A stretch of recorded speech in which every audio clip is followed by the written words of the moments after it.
Execução de concreto asfáltico, parte 3. Nas etapas de carregamento e transporte do concreto asfáltico, deve-se atentar para que não ocorra a segregação dos grãos maiores da mistura.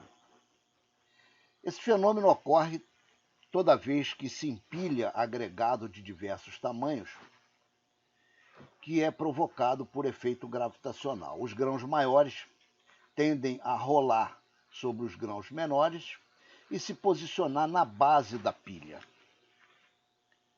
Esse efeito pode ocorrer tanto nos silos quanto durante a fase de carregamento nos caminhões.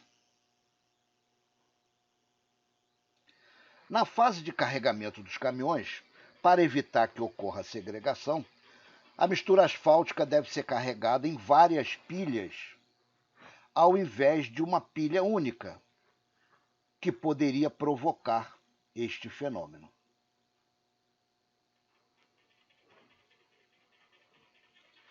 Caso ocorra segregação no transporte, a vibroacabadora não terá condições de novamente homogeneizar a mistura. Em consequência, os agregados graúdos se separarão da mistura. A consequência disso é que, após a aplicação da mistura na pista, surgirão defeitos, evidenciando a diferença de densidades.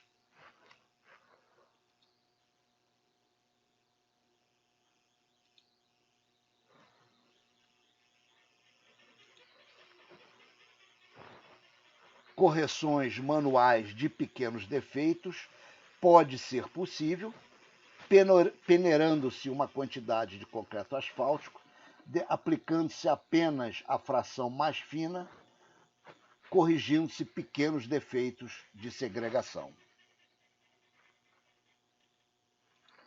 Outra preocupação durante a execução é evitar-se a segregação térmica da mistura, que é provocada pelo resfriamento desuniforme durante o transporte. Caso isso ocorra, a compactação da parte mais fria será menos eficiente do que a compactação da parte mais aquecida. Estudos já mostraram diferenças de temperatura de até 20 graus no mesmo caminhão.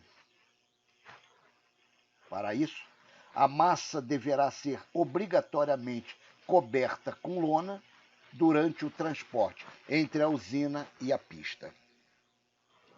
Neste exemplo, a ausência da lona na primeira pilha irá permitir erradamente o seu maior resfriamento durante o transporte do que as demais pilhas.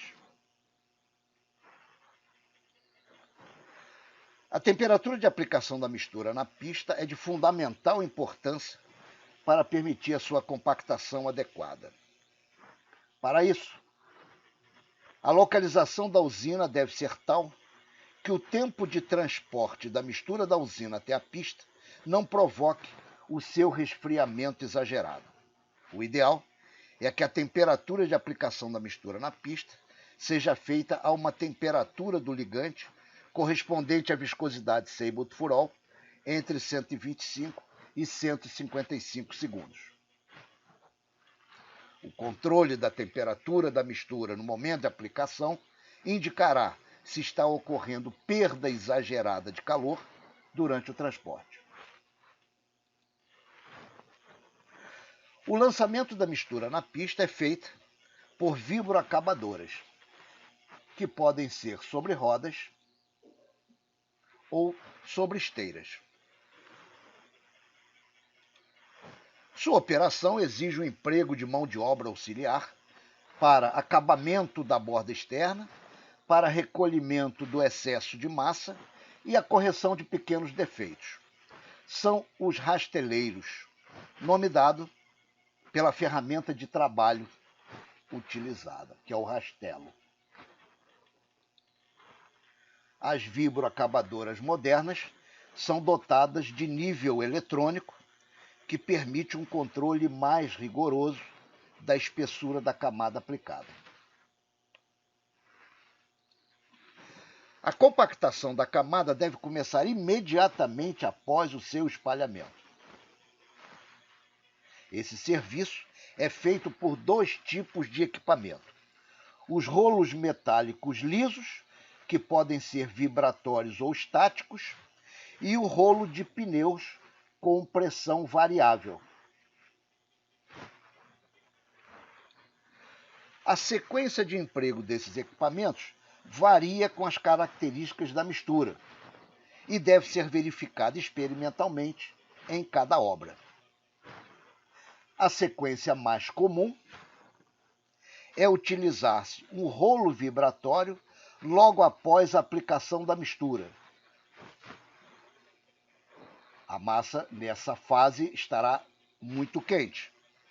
Logo após, aplica-se o rolo pneumático, começando-se inicialmente com a pressão mais baixa, aumentando-se a pressão dos pneus na medida que a massa resfria. Finalmente, para acabamento, deve ser empregado um rolo liso estático, corrigindo eventuais sulcos deixados pelo rolo de pneus. Para que os pneus não grudem